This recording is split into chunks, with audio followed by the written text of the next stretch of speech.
in our conference, the address by Alex Salmond, our leader and Scotland's First Minister. It's been a busy old time for Alec of late.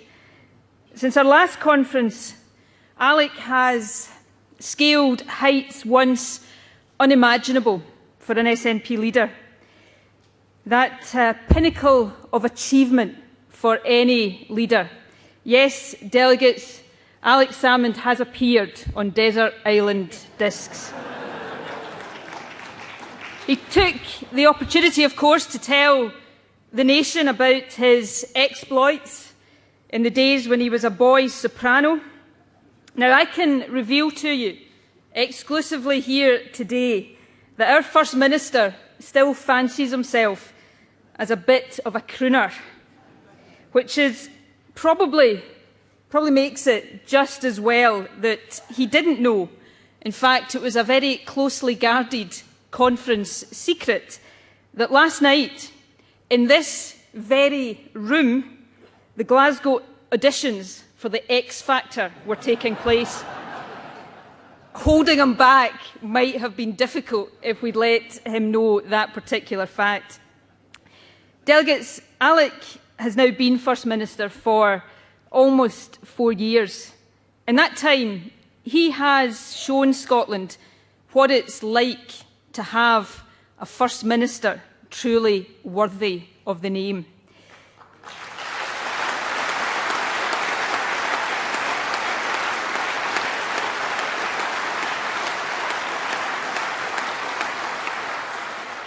Alec always leads from the front. He has headed up a government that has achieved 84 of 94 of our manifesto commitments, and every single day he has made the case for Scottish independence. Alex Salmond is our big asset in this election, and let me tell you, it will be with great pride that we ask the people of Scotland to re-elect Alex Salmond as First Minister. So, delegates,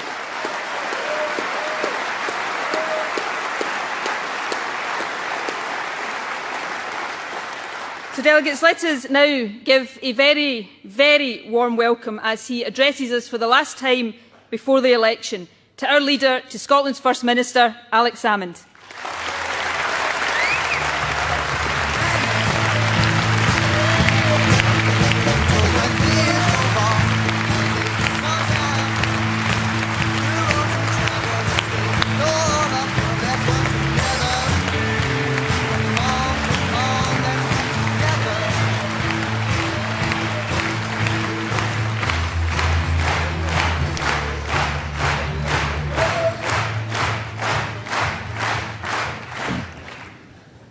Well, friends, Nicola, I was strongly tempted by the X Factor last night. Desert Island was great, but wasn't as scary as the Mumsnet. You know, Mumsnet is the programme that the online exchange which befuddled Gordon Brown. If you remember, he didn't know which chocolate biscuit he favoured. He was worried, if he said penguin, he'd defend Kit Kat, etc. So I went straight in there with plain chocolate Tunnocks caramel wafers.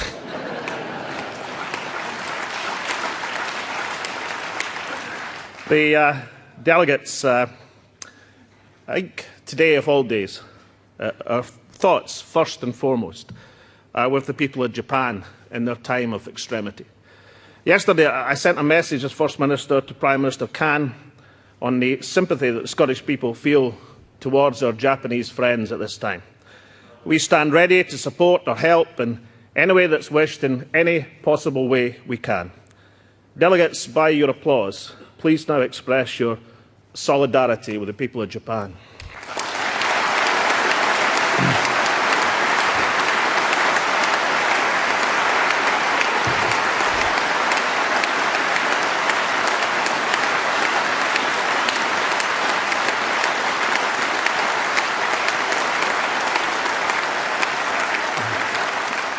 Now, one of our great Scottish connections with Japan is the founding of the industrial combine of Mitsubishi. It was founded by a Scot, Thomas Blake Glover, born in the Broch, born in Fraserburgh. He founded it as the Nagasaki Shipping Company way back in 1870. And now Mitsubishi are making a great impact in modern Scotland, already committed to a £100 million research programme, and are now one of the intended industrial partners for the power of green energy innovation now rising on the banks of the River Clyde. For we are delegates in Glasgow, a city of invention, of entrepreneurs, of engineers, of trains, of ships. You know, it was said when QE2 was launched, she actually stretched, just as this city's influence has stretched across the world. First as the workshop of empire, now as a creative city building a new empire of the mind. And I believe it stands on the brink of another great success. Glasgow goes on as a city at the cutting edge of the green revolution. For on the banks of the Clyde, made famous by the traders, by the shipbuilders, a new industry is rising. Just yesterday, I announced a £90 million investment. Government and private sector in Strathclyde University's International Technology and Renewable Energy Zone. It's dubbed ITRES, which is less of a mouthful. That's £90 million and 700 jobs at the cutting edge of the green revolution and the knowledge economy. It combines Scotland's greatest strengths, our environment, our people, our education. It is aspirational Glasgow, can-do Scotland, a university, a government, and the private sector companies like Scottish Power, the Weir Group, Scottish and Southern Energy, coming together to stake our claim for the future. It is aspirational Scotland, can-do Glasgow. It's a revolution of expectation, believing we can lead the world in key aspects of technology and innovation. Delegates, I've got here an example of Strathclyde University technology. This is a miniature map of Scotland. In this cube, there's a miniature map of Scotland, the smallest in the world. It's hardly the width of a single human hair. It's nanolithography, the manipulation of molecules, with great applications in medicine and across the sciences. This is a miniature Scotland. But Scotland itself isn't small. Scotland's only small in the minds of our unionist opponents, people who think small. What did they once try to call us? The best wee country in the world. Why don't we just aspire to be the best country in the world?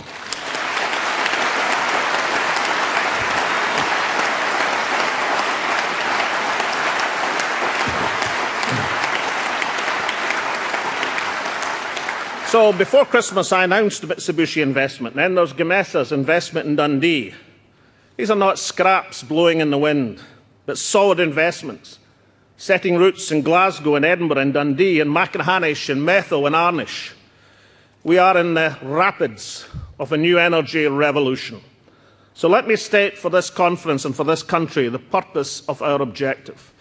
We intend that this nation, this Scotland, researches and develops, constructs and fabricates, supplies and maintains the new green energy systems that will dominate this century. We intend that this city of Glasgow marine engineers the 21st century, just as it once led the marine engineering of the 19th, when ships from the Clyde held a nation in their hold. That's our objective for Scotland and Glasgow.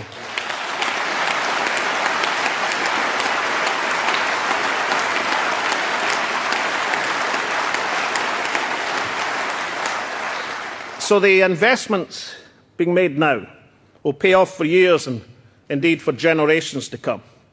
We reckon they could be worth £30,000 million for Scotland in offshore wind alone by 2020, with up to 130,000 job opportunities across the low-carbon sector. The green energy revolution in which we're embarked is the right course. It's the right course for Scotland, for Europe and for the planet. We shall be the green energy powerhouse of this continent and a world leader in many of the great technologies.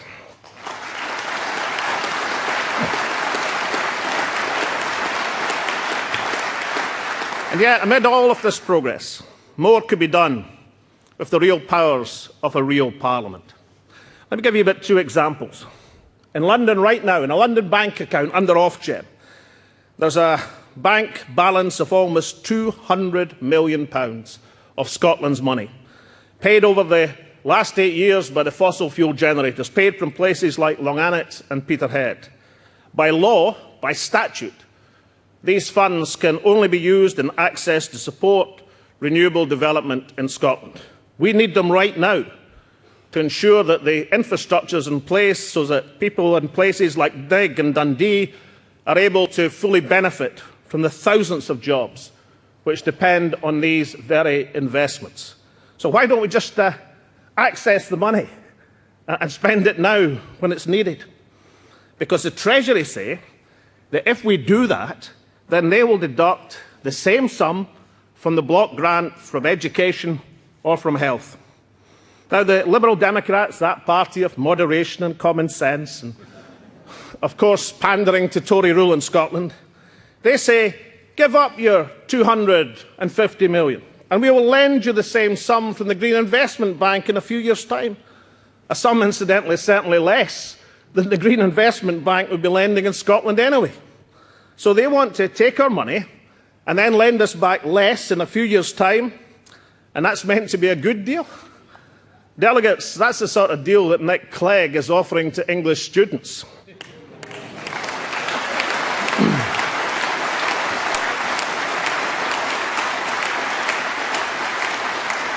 I've got an alternative idea. Why don't we just invest in the power of an independent parliament and then decide for ourselves how to invest our own money in developing our own resources?